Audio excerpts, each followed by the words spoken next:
Saya itu dari dulu kan anak petani. Saya berasal dari kampung, bapak saya petani, sehingga kalau saya senggang itu di rumah ya berkebun, tanam-tanam bunga, bersih-bersih rumput itu.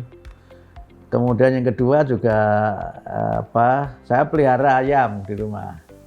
Jadi saya ada ayam kampung gitu, saya pelihara bukan untuk peternakan yang serius, hanya ingin kalau pagi itu mendengarkan ayam berkokok.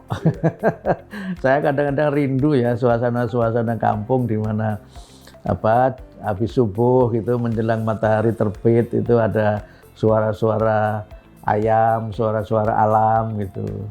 Kemudian saya juga walaupun tidak hobi yang serius juga pelihara burung ya, burung berkicau gitu. Karena sudah tidak ada burung berkicau di alam yang bebas. Sudah tidak ada burung-burung yang punya sarang di pohon-pohon karena pohonnya sudah nyaris nggak ada. Kalau toh ada juga mungkin tidak aman karena banyak yang ditembak oleh masyarakat itu, sehingga kadang-kadang saya rindu suasana begitu dan ya pengen menikmati suasana alam yang memang mendekatkan kita ini kepada kehidupan yang menurut saya punya tranquility ya, punya ketenangan yang tersendiri begitu. Saya tinggal di daerah Pondok Cabe Ilir ya, Pondok Cabe Ilir di Pamulang ya, dan saya memang tinggal di kampung, tidak tinggal di perumahan. Jadi saya ini kumpul dengan masyarakat alit, bukan masyarakat elit gitu. Jadi saya senang berkumpul dengan masyarakat, ngobrol, yang ringan-ringan gitu. Kemudian kadang-kadang kalau sore sebelum matahari terbenam sudah di rumah ya ngobrol dengan tetangga. Kalau pagi ya sambil jalan kaki begitu di kampung-kampung ya ngobrol sama ibu-ibu penjual makanan keliling gitu. Jadi saya ingin untuk menjadi manusia biasa di tempat di mana saya tinggal gitu. Karena ya hidup kita ini kan akan punya makna kalau kita punya sahabat yang sebanyak-banyaknya ya. Dan saya tidak pernah menjaga jarak dengan masyarakat, dengan siapapun. Sehingga kalau saya bepergian misalnya Mas, saya pengen cepet ya udah naik Gojek gitu, naik angkutan umum yang ya ada banyak cerita lucu, memang kadang-kadang banyak cerita lucu, misalnya tiba-tiba ojolnya itu kenal saya, Bapak yang biasa di TV ya, kadang-kadang ada kenal begitu. Atau kadang-kadang saya ke tukang cukur di dekat rumah gitu ya, tiba-tiba saya sepertinya biasa lihat Bapak ya gitu. Saya padahal biasa tampil tapi lama-lama mereka tahu juga. Jadi itu bisa menjadi sisi positif, bisa juga menjadi sisi lain di mana kadang-kadang kita seperti kehilangan privacy gitu ya.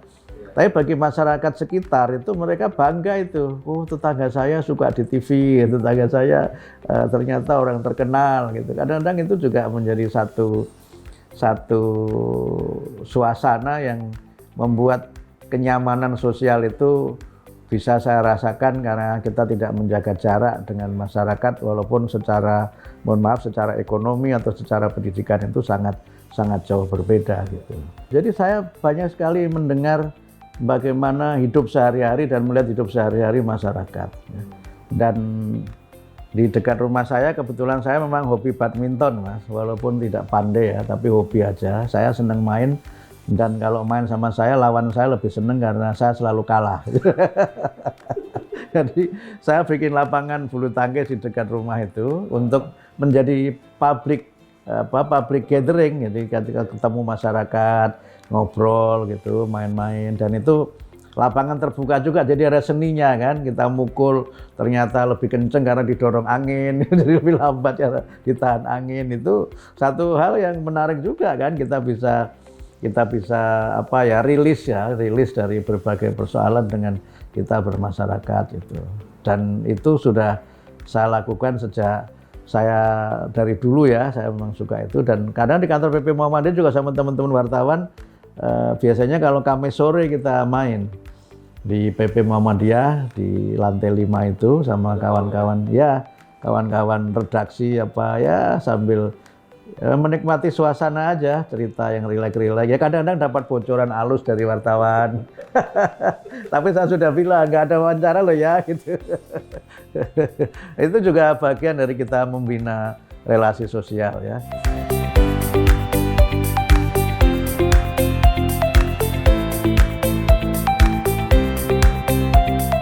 Ya paling tidak masih ingat keluarga lah.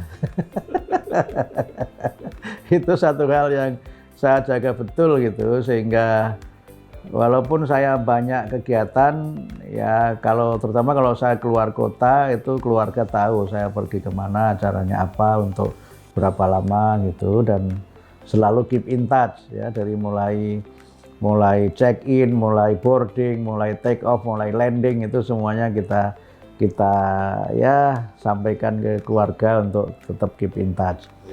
Dan supaya tetap juga keep in touch ya, kalau saya ke daerah gitu saya share foto-foto dengan keluarga gitu, supaya kita ini tidak terputus lah dengan mereka. Dan memang ada saat-saat tertentu di mana kita juga harus totally off ya, harus off dari berbagai kegiatan.